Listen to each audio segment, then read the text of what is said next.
Okay, good afternoon. This set of slides will deal with a pre-tax season update as of January the 13th as it relates to MCTC.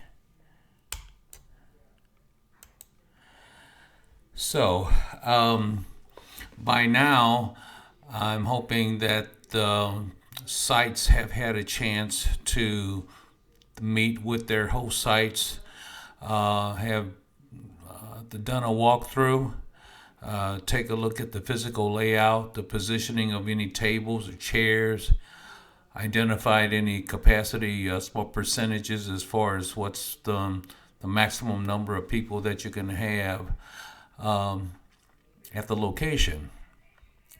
Hoping that you've had a conversation to determine who will be handling the COVID related type duties, such as the taking of the temperatures, maintaining the health screening, some paperwork, some wiping down the area after the client leaves, who will be making the copies or who will create the accounts and to get your refund. Hope there's been some conversation about the posting of signs, where. And lastly, have a conversation with your host sites about storing the table shields and the PPE supplies.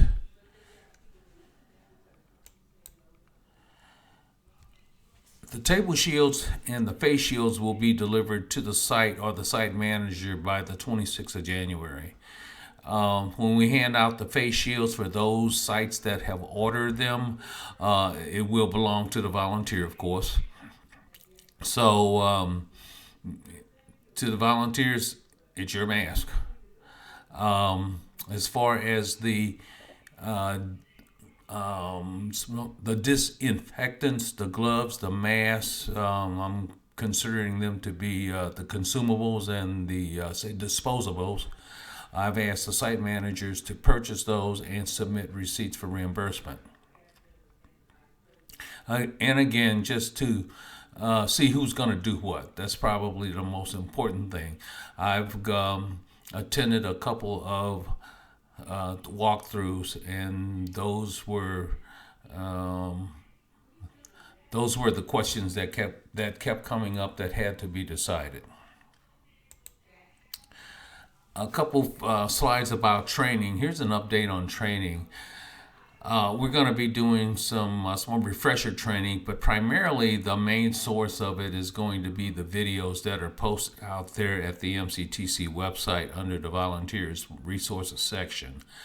There are 10 sets of some videos. I've communicated that to you through email as far as a listing of the videos. So again, this is a reminder, particularly as we're dealing with passing the tests, the linking and learn certifications, the practice lab. When you're only doing this once a year, people tend to forget. And so there are 2 videos that address this, and I hope they will be of help to you. We're going to be doing some refresher training through Zoom this coming Saturday. And we'll be reviewing the 4 videos that relate to the 2020 tax changes that are out there on the website. I'll probably have the PowerPoint slides posted if you want to download those slides. As far as new volunteer training is concerned, we really don't have but a few. So what I plan to do is we'll use the Pub 4012 as the primary source. We'll have a Zoom session January the 19th at 6:30 p.m. I'll send out the link within the next few days. But I'm just going to concentrate on income, wages, pensions, filing status, dependents, earned income credit, education credit, student loan interest, these are the areas that we typically are going to see about 80-85% of the time. I'm fairly confident with our team that we'll be able to get the new volunteers through, because I feel we have a fairly strong the networking system. This is a picture of the training, some videos that's out there at the website. Comment about volunteer certification. Just reviewed the Link and Learn some video about how to log in, or if you forgot your username or forgot your password, and also identifies the certification form that we require to maintain. So we're not interested in your certificate. We only want that volunteer certification. We'd like for you to get certified by the 25th of the month. And also for those that are enrolled agents and CPAs, if you would complete the middle part, the bottom part of page 2 of the certification form, then I can sign it so that I can forward to SPEC in late April so that you will get your credits. This is a slide showing the Appointment Plus software. It's out there on our website. So I got it up and running as of yesterday, January the 12th. So far we already have about 10 appointments that have been made by our clients. So go out to our website. You might want to take a look at it. It's under locations and it's also under online bookings. To get your refund, this is going to be our virtual VITA solution. Customized URLs have been set up so that they are actually one of the links that is listed under the picture of the location in the locations portion of the website. So I'm encouraging our returning clients to use that, and also our family and friends to use it, and it will come directly to that location, whether it's Omega Center, the Spanish Lake, the Waypoint. So we do have customized URLs out there. Another word is that there will also be many more taxpayers and clients that might just use the generic get your refund that we've never seen before. So there may be a lot of new clients coming in that way, and as a result, we may be assigning that to you to be worked. So even though it didn't come into your URL, we probably will be assigning returns to the other sites to do.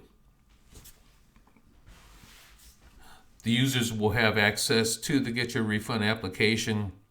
You'll be getting your login and password soon. I've submitted the information to the Get Your Refund team for them to begin adding the users.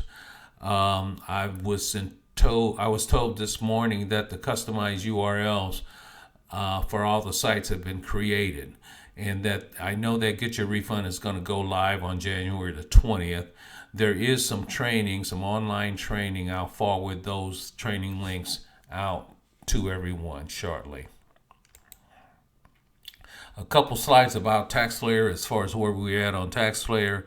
The practice lab is up. It can be used to key the information in on a couple of the advanced test scenarios in order for you to get the answer. TaxSlayer Pro Online will be turned on January the 18th for real tax return preparation. So that's pretty much common to when they've turned it on in years past. It's typically been that Monday of the Martin Luther King holiday.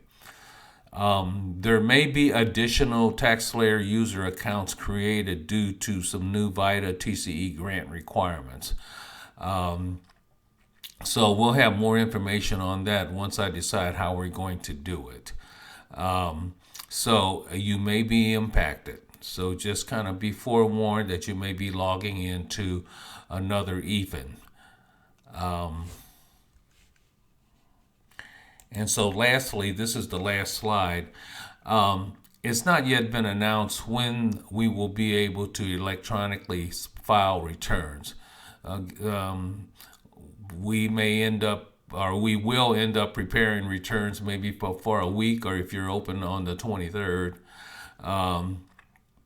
But in any event, historically we have been able to electronically file beginning the Monday of the last week of January. Whether or not that will be delayed, it's up in the air. So for right now, we don't know. So that's an update, and as I get more information, we'll let you know. Have a good day. Thank you very much.